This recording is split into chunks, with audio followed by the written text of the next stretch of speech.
Buenas noches, bienvenidos y bienvenidas a su programa Respuestas a Preguntas que Incomodan. Espero que estén muy bien. Gracias por acompañarnos.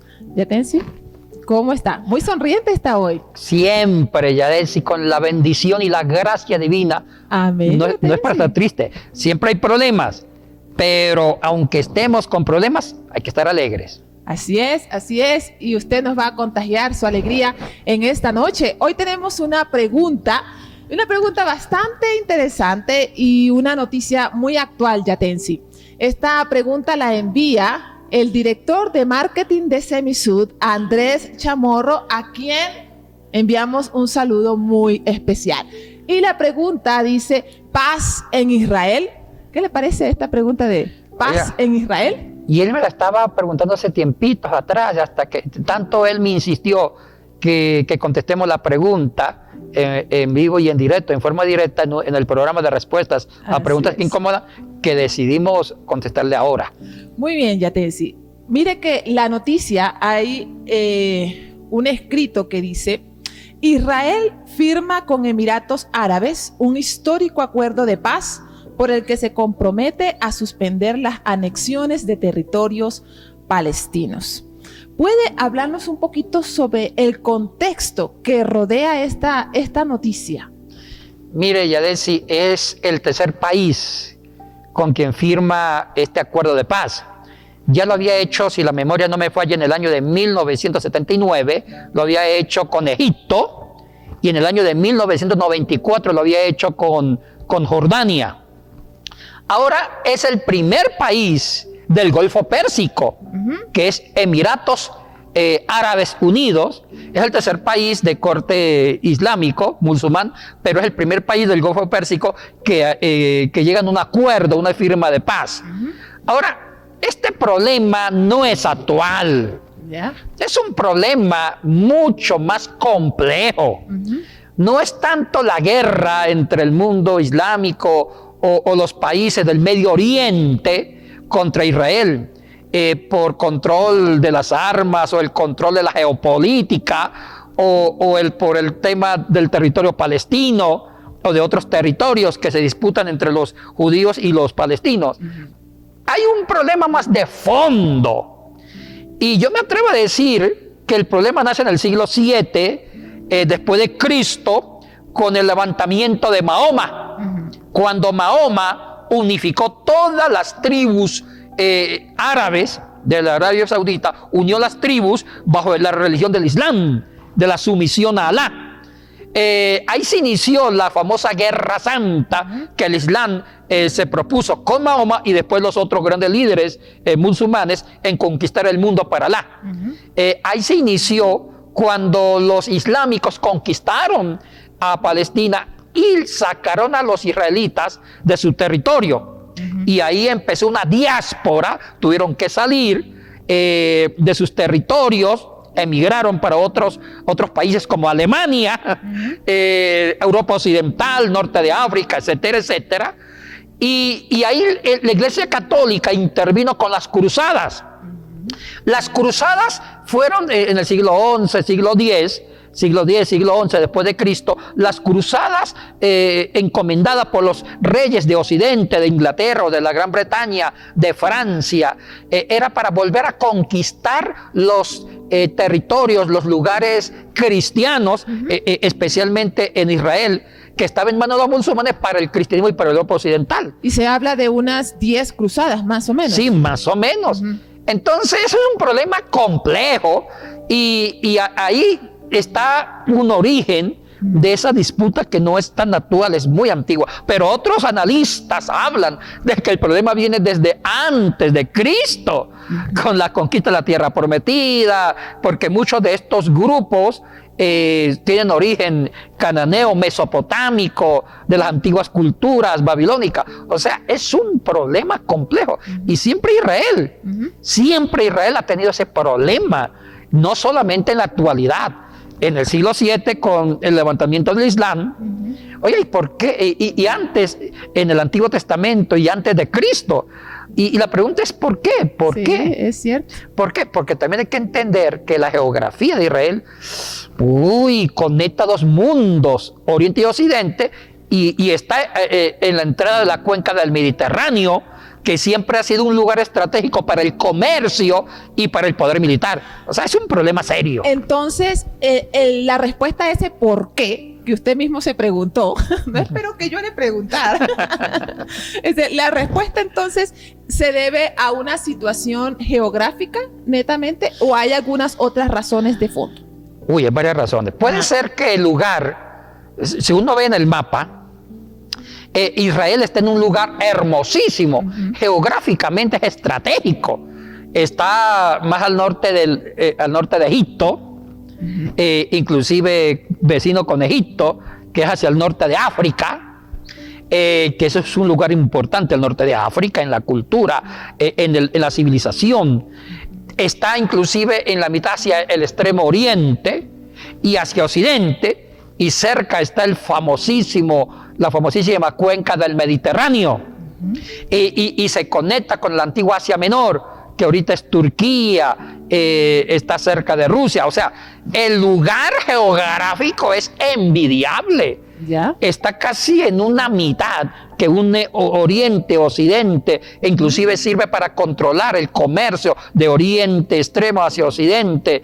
Tiene el Mediterráneo, o sea, tiene inclusive al norte Irán, Irak, o sea, y hacia el sur, el norte de África, como que uniera Europa, uniera Asia, África. O sea, es una ubicación envidiable. Hasta ahora nos ha hablado solamente de un factor, que es la ubicación geográfica. ¿Qué otro factor intervendría? Mire, el tema religioso es fundamental acá. Ahora, y antes de contestar el tema religioso, Yadesi, ¿por qué cree que Israel ha sido el país más conquistado por los imperios antiguos? Asiria, Babilonia, Persia, Grecia, Roma, porque los imperios antiguos, ya sea de corte europeo como el imperio griego, romano, o más hacia el norte, mesopotámico, Babilonia, Siria, Persia, todo imperio que se levantaba era estratégico conquistar la franja de Gaza, el Medio Oriente, Palestina. Ese era tener el poder militar para controlar el comercio por el Mediterráneo. O sea, era estratégico. Por eso que Israel ha sido el centro de ataques para la conquista. Conquistar el mundo empezaba con controlar Israel desde la antigüedad por el territorio. Ahora, el fondo, Yadesi, yo lo veo desde un punto de vista religioso. Y muchos antropólogos dicen que la religión es un aspecto fundamental en la antropología humana. Correcto. El ser humano tiene una dimensión religiosa que el hecho de que digan yo no creo en Dios, eso no significa ateísmo. El ateísmo puro no existe, Yadesi. Porque todo ser humano todo ser humano es finito, imperfecto, y un ser humano busca trascender, busca completarse con la perfección, con la trascendencia. El ser humano tiende a lo religioso. Hay una necesidad innata. Una necesidad innata. Por eso que hay un famoso ateo, Nietzsche, que negó a Dios toda su vida, escribió libros como El Anticristo, así hablaba Zaratustra, La Gaia Ciencia, Más allá del bien y del mal. Pero antes de quedar, él tuvo un periodo de demencia y antes de morir dijo estas palabras. Esto no está en la biografía, pero sí hay bases que apoyan lo que él dijo antes de quedar loco y después morir. Dijo él, si Dios no existe, el hombre debe crear a Dios, porque el hombre sin Dios no puede vivir. Oye, interesante. Interesantísimo. Ante la muerte, cuando vio que sus días estaban contados, Nietzsche lucha contra la angustia del no ser, del no existir, y ahí toda su filosofía cambia. Así es. Entonces, en el fondo, la religión es un aspecto fundamental, trascendental, la espiritualidad en la psicología humana. Ahora, y en el fondo, esta guerra entre estos problemas, de estos conflictos entre Israel y otras naciones, tiene un sabor religioso. religioso. ¿Cómo se entiende ese sabor religioso? Hasta ahora no llego a dimensionar. Ahora, hay que ver la historia de Israel antes de la conquista islámica y después de la conquista islámica. Antes del levantamiento del Islam con Mahoma y después Omar, que fue uno de los sucesores de Mahoma, antes de esto, Israel tenía controlado Palestina. Toda esta franja lo tenía ahí. Y también con el apoyo del cristianismo por los lugares santos. Entonces, la crisis se agudizó cuando en el año 622 después de Cristo, nuestra era, Mahoma se levanta, reunió todas las tribus de Arabia y bajo un nombre, el Islam, la palabra Islam significa sumisión, y empezó a crear una teología islámica de sumisión hacia Alá. Y voy a explicar aspectos. Aquí hay un tema muy importante, de fondo es muy importante. Este pacto dicen que es el pacto entre religiones abrahámicas. Usted ha leído el periódico y uno escucha, dicen es un acuerdo entre países abrahámicos. ¿Por qué abrahámicos? Porque resulta que las tres grandes religiones parten de Abraham como el patriarca principal de las tres religiones. Tanto el judaísmo, el cristianismo y el islamismo. Entonces, cuando Mahoma conforma la teología islámica y se elabora el Corán, y si uno lee el Corán con mucho cuidado, el Corán es una composición teológica en base a tres fuentes religiosas. Número uno, toma mucho el judaísmo, menciona mucho a los patriarcas y maneja mucho la figura de Abraham. El Corán ve a Abraham como casi el padre de ellos. Segundo, toma mucho del cristianismo. Hay mucha influencia cristiana en el Islam. Y sobre todo, ¿y sabe dónde vemos la influencia tanto del judaísmo como del cristianismo? En el monoteísmo, porque ellos creen en un solo Dios, Alá, y tampoco no son idólatras, ellos no creen en imágenes. Ahí lo toman más del judaísmo. El Islam no cree en las imágenes, eso es idolatría, y hay una influencia del judaísmo. Y tercero, Yada, también la influencia de las religiones árabes, de las tribus que estaban dispersas en Arabia antes del levantamiento de Mahoma. Entonces, tres fuentes: judaísmo, cristianismo y todo el mundo árabe, otras religiones. Entonces, bajo esa configuración, por eso se considera el Islam como una religión abrahámica, igual que el judaísmo y el cristianismo, o sea que hay algo que los une. Uno a veces piensa que el Islam es una religión opuesta totalmente al judaísmo en teología, inclusive el cristianismo. No es así, no es así. A veces hay que leer, y hay que leer el Corán. Uno no puede estar atacando el Islam y el Corán sin investigar el libro de ellos. Entonces, en el fondo, ahí se fue alimentando un caldo de cultivo, pero también una guerra de religiones que vienen de Abraham. Por eso se llama el pacto abrahámico. ¿Y esa guerra era quién era el principal, quién era el más importante, o en dónde está el meollo ahí del asunto? La teología de la guerra santa. Ok. De la guerra santa, ya decía. La teología de la guerra santa. ¿En qué consiste eso? Cuando uno lee el Corán detenidamente, el Corán da a entender en su teología de un mundo para Alá. Ya. Un mundo para Alá. Alá significa en árabe como Jehová o Yahweh en hebreo. Un mundo para Alá. Pero cuidado, esa teología de la guerra santa, de conquistar el mundo para Alá. Todo el mundo debe reinar a Alá. Ya. Con sus ministros, con sus mesías islámicos. Oiga, ¿de dónde lo tomó? De las guerras santas del Antiguo Testamento. Ya. Si uno lee el Antiguo Testamento con mucho cuidado, el Antiguo Testamento, bueno, no es otra teología, el Antiguo Testamento habla del mundo para Jehová, donde ya se empezó a levantar un imperio en el siglo X antes de Cristo con David y Salomón, cuando David unificó las tribus de Israel y de Judá, las 12 tribus, el sur y el norte, y también Salomón lo hizo, pero el hijo de Salomón dividió por escuchar los consejos de los jóvenes y no escuchó el consejo de los viejos, de los ancianos.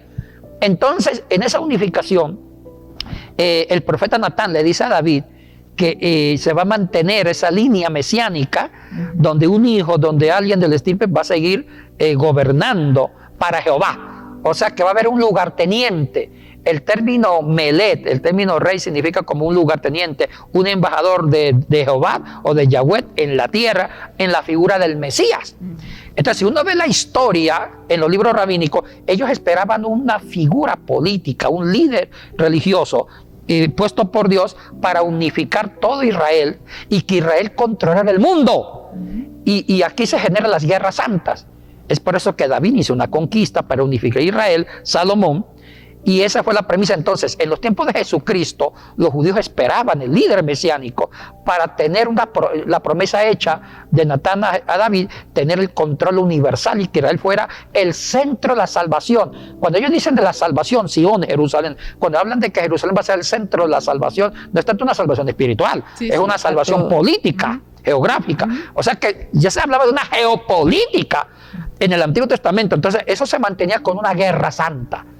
Y esa guerra santa del Antiguo Testamento lo hereda Mahoma, lo hereda Omar, que es un descendiente islámico, lo hereda toda la teología islámica, conquistar para Jehová, para Alá.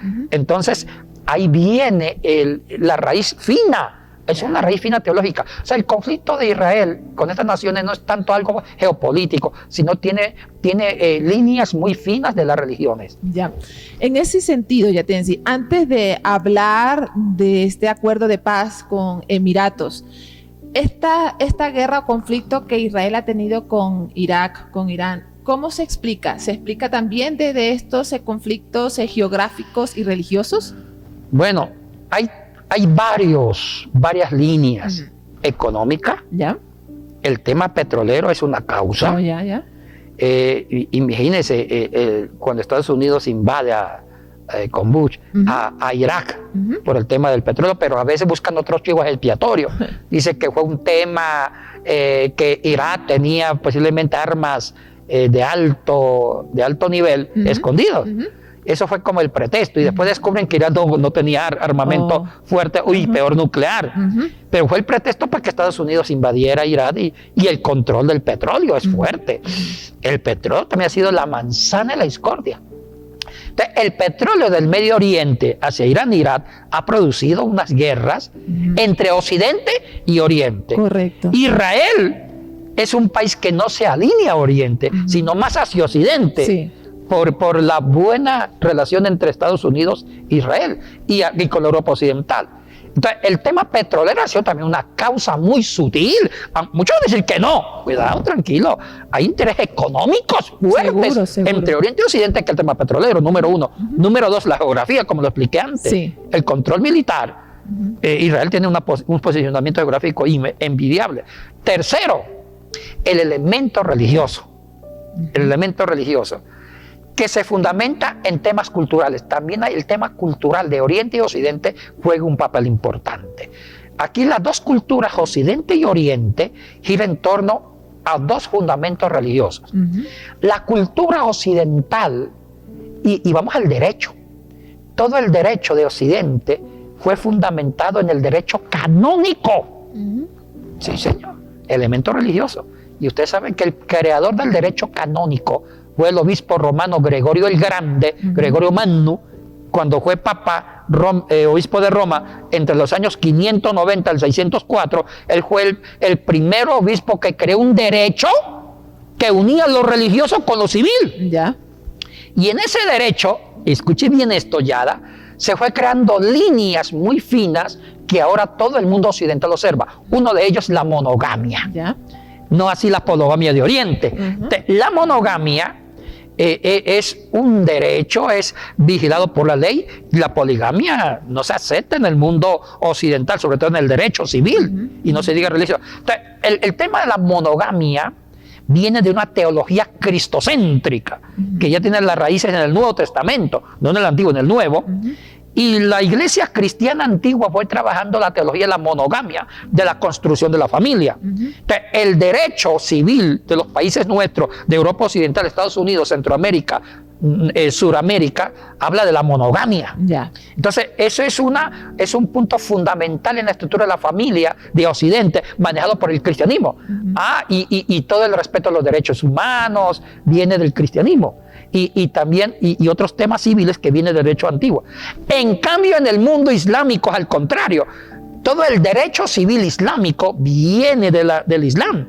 Es por eso que la poligamia es también permitida bajo ciertas leyes y bajo ciertos patrones, porque el Islam permite la poligamia. Entonces, es una lucha de dos culturas religiosas que luchan entre sí. Así es. Ahora, Yatensi, yendo a este acuerdo de paz con los Emiratos, ¿qué implica este acuerdo de paz para Israel y para los Emiratos Árabes? Yo tengo mis serias dudas, Yadesi. Tengo mis serias dudas. Porque puede ser que exista una voluntad política entre el líder de Emiratos Árabes Unidos y el primer ministro de Israel. Puede ser que exista una buena voluntad política y se firme con una intención política sana. Pero los pueblos a veces sienten, viven cosas. Y a veces el terrorismo, Yadesi, es una forma de protesta subterránea, de inconformidad con los decretos gubernamentales de su país.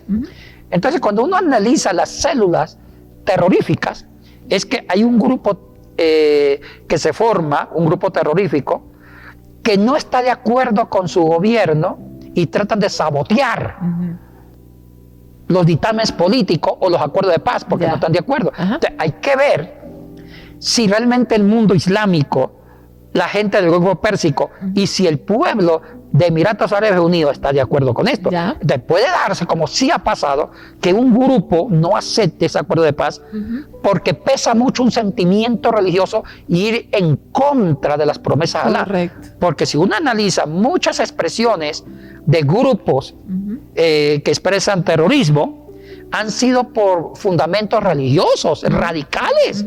El Islam radical es peligroso, aunque también hay otra línea islámica que es pacífica. Hay varias expresiones religiosas del Islam. Entonces, ese es el problema, una bomba de tiempo. Ahora, esto de paz, ¿qué implica esta paz para Israel y para Emiratos? Bueno, ¿qué se deja de hacer? ¿Qué implica? Bueno, económicamente los dos ganan. Inclusive, en este tiempo de pandemia, Emiratos Árabes e Israel estuvieron trabajando en común de acuerdo para unirse y buscar soluciones para esta pandemia. Científicamente cooperaron, laboratorios, porque hay que ver que Emiratos Árabes Unidos es un poder económico. Correcto. Y no se diga Israel. Entonces, sí ha habido cooperación a nivel científico entre estos dos países y eso es bueno. También, inclusive, ellos saben que ganan. Económicamente ganan porque hacen alianzas comerciales, alianzas empresariales, hay actividad económica y como son países fuertes económicamente, va a haber una ganancia económica bien, y eso yo lo celebro, eso está bien. Entonces, una guerra no conviene a nadie porque hay un desgaste económico, pero una alianza, un tratado de paz, inclusive se refleja en ganancias, y aquí entra la parte empresarial porque son países que tienen una capacidad económica impresionante. Entonces, al unirse, la economía se vuelve fuerte para los dos y esto es bueno. Es una ventaja económica increíble porque va a haber cooperación económica entre los dos países. Antes no se había hablado de acuerdos de paz. ¿Esta sería la primera vez? ¿Un acercamiento entre estos dos países? Bueno, ya hay antecedentes con otros países, como lo mencioné, ya en el 1974, ya se firmó con Egipto, y eso fue bueno. Mire, recordemos este pacto entre Egipto e Israel en el año de 1974. Había una guerra entre Egipto e Israel, que Egipto atacó a Israel, hay una guerra que Israel le ganó. Pero cuando se hizo el pacto, el acuerdo de paz, los dos países han ganado económicamente. En el turismo, ¿cuántos miles de turistas van a Egipto y yendo a Israel? Sí. Porque hay combos turísticos a Israel pasando por el Cairo, pasando por Egipto. O sea que económicamente le favorece a los dos, porque tanto Egipto como Israel son países que inspiran al turismo por la historia de su cultura, por su pasado, por las pirámides en Egipto y por el origen del cristianismo y del judaísmo en Israel. ¿Cierto? Entonces siempre hay peregrinos en los dos países y ese acuerdo de paz económicamente beneficia a los dos, porque hacen acuerdos turísticos y eso entra divisas buenas y han ganado los dos. Después hizo con Jordania lo mismo.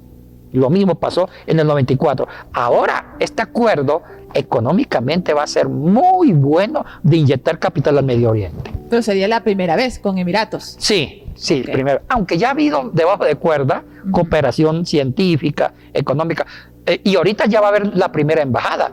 Ya creo que se colocó la primera embajada, el primer embajador israelí en Emiratos Árabes Unidos y a la viceversa.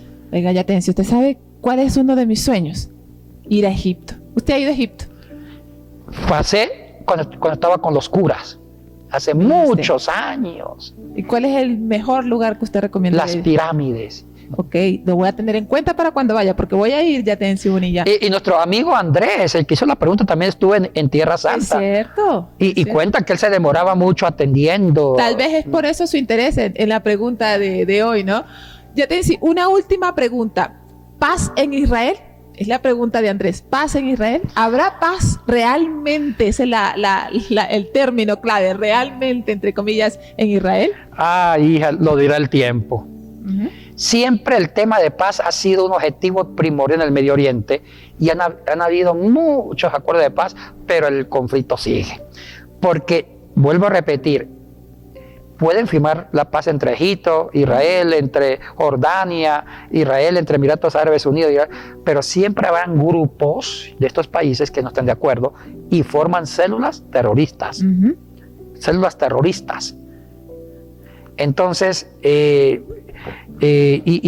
unen con los palestinos y ponen la guerra. Entonces, muchos de estos integrantes de células terroristas son de sus mismos países. Son de esos mismos países que no están de acuerdo con el Tratado de Paz. Entonces el problema es porque sí, ha habido egipcios que no han respetado el acuerdo de paz, aunque firmó su país y han sido miembros de ciertas células terroristas.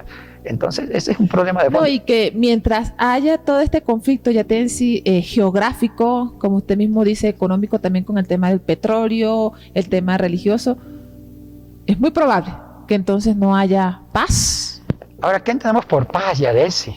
Es correcto. En español, y yo siempre enseño eso en las clases, en español paz a mí me suena a hipocresía. Porque la paz es como... Está tranquilo. Está tranquilo, aunque por dentro, en el corazón, existan resentimientos, deseo de venganza, sentimientos reprimidos para no atacar al otro. Me suena a veces como... la paz en español me suena como un acuerdo hipócrita, más no sentido. Pero en el hebreo la paz es shalom. Y shalom viene de shalem, que significa integridad. Y el principio de paz en el hebreo es buscar la justicia aunque haya una guerra. O sea, la paz es garantizar la justicia.